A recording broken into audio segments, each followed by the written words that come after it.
Paldies, Tom, par tavu uzstāšanos. Es domāju, ka tavs stāsts par ceļošanu un vienmēr teikšanu jā situācijām ir noteikti daudzus iedvesmojis. Ir ienākuši arī jautājumi. Un pirmais jautājums ir tāds, kā vērtējat šādas konferences norisi Liepājā? Tu esi bijis Japānā, Volstrītā, daudz kur citur, Kubā, bet šāda konferences Liepājā, kāds ir tavs viedoklis par to? Patiesībā es uzskatu, ka radošumam dažreiz tādas varbūt mazāk publiski pazīstams, ja mazāk populāras vietas ir ideāli piemērots. Tieši to pašu iemeslu dēļ, par kuriem es stāstīju runā. Ja visi pazīst Tokiju, nevis visi, bet ļoti daudz, visi pazīst Parīzi, Ņujorku, ja tu uzraksti grāmatu vai kaut kādu darbu, kas notiek tur, ja izveido kaut kādu produktu saistībā ar Ņujorku, tas nav īpaši pārsteidzoši. Bet kaut kas, kas nāk no Liepājas, skaistas, bet mazāk pazīstams pilsētas, tas var... Nesezonā. Jā, tas var piesaistīt uzmanību un izcelties uz fona ar visu to Ņujorku, Stokholmu, visas tās standarta vietas, kur viss kaut kas notiek. Tādā ziņā tas ļoti pozitīvi. Vai šādām konferencēm būtu jānotiek biežāk? Neapšaubām. Ko es citu varu teikt? Ir vēl jautājumi, varbūt nosauciet 3 lietas, kas katru dienu jāatceras, lai būtu radošs. Un te jau pat tiek prasīta tāda konkrēta formula, droši vien grūti, bet varbūt vispār no tev personīgi. Kas ir šīs 3 lietas, ko tu atceries un patur prātā? Es ticu, ka viena lieta varētu būt tā, ko tu jau minēji, nekā neteikt neiespējami. Viena lieta ir teikt jā. Otra lieta, kas ir vispār liederīga dzīvē, gan radošumam, gan visam citam, ir klausīties. Un noskaņot sevi no rīta, es šodien klausīšos. Nevis es visu laiku domāšu, kas man ir galvā, par ko es uztraucies, bet es klausīšos, ko citi saka. Es varbūt iešu pa ielu, es skatīšos, ko es varu jaunu ieraudzīt, nevis tikai domāšu par to, cik man makaroni jānopērk. Būt atvērtam pret pasauli, jo mēs tā daudz ko varam palaist garām, ja mēs vienkārši esam iegrimuši savā pasaulē un neredzam to, kas ap mums notiek. Un trešā lieta, tas varbūt nav tik daudz ikdienas, bet vispār ir, protams, pa priekšu vēlams sakārtot vismaz minimumu kaut kādu to lietišķo pusi, lai mums izdzīvošana nav apdraudēta. Jo māksliniekam, kuram ir katru brīdi par pēdējo latu vai eiro jācīnās, ir grūti būt radošam. Es nesaku, ka māksliniekam jābūt bagātam, bet atrast vismaz kaut kādu ienākumu avotu, ja arī tas nav no mākslas, bet kas to minimumu iedod, tas ļoti palīdz, jo tad ir nedaudz mieres un tad tu vari strādāt pie saviem darbiem. Tad rezumējot, vienmēr teikt jā iespējām, otrkārt klausīties un treškārt sakārtot savu Maslow piramīdu, lai varētu būt radoši.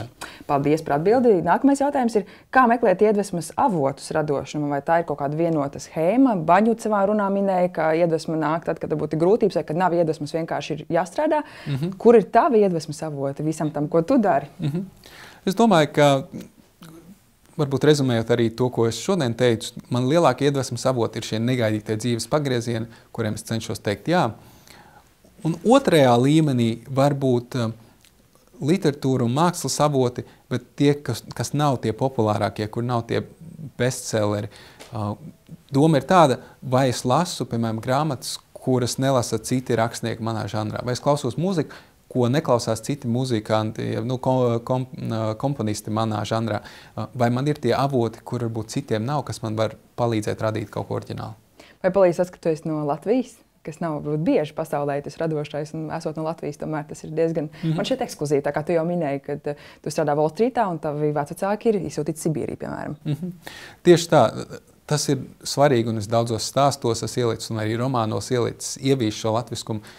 Gan tādēļ, ka man Latvija ir tuva un latviešu valoda un Rīga, bet arī tīri tādēļ, ka tas man padara atšķirīgi no visiem citiem un palīdz bišķi izcelties tirgo. Ja es esmu vēl viens Toms Krosshills tikai no Ņujorkas, tā ir viena lieta. Ja es esmu Toms Krosshills, kurš ir dzīvojis Ņujorkā, bet ir latvietis, tā ir jau cita lieta. Privilēģija būt latvietim.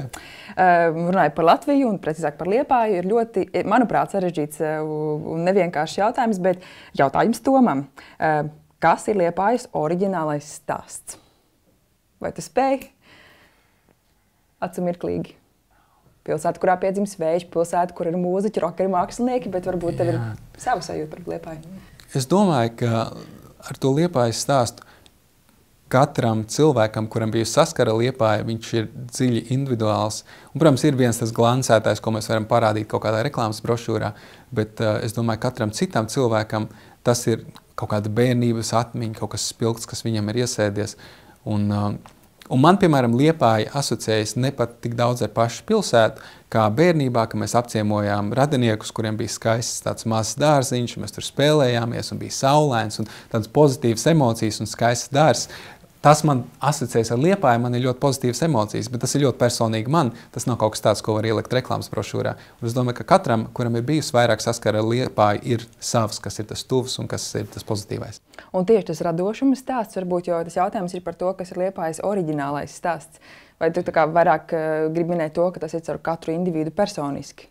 Es domāju, ka vispār, ja mēs gribam radīt kaut ko patiešām spēcīgu un oriģinālu, tas ir jālaiž caur to personīgo skatījumu.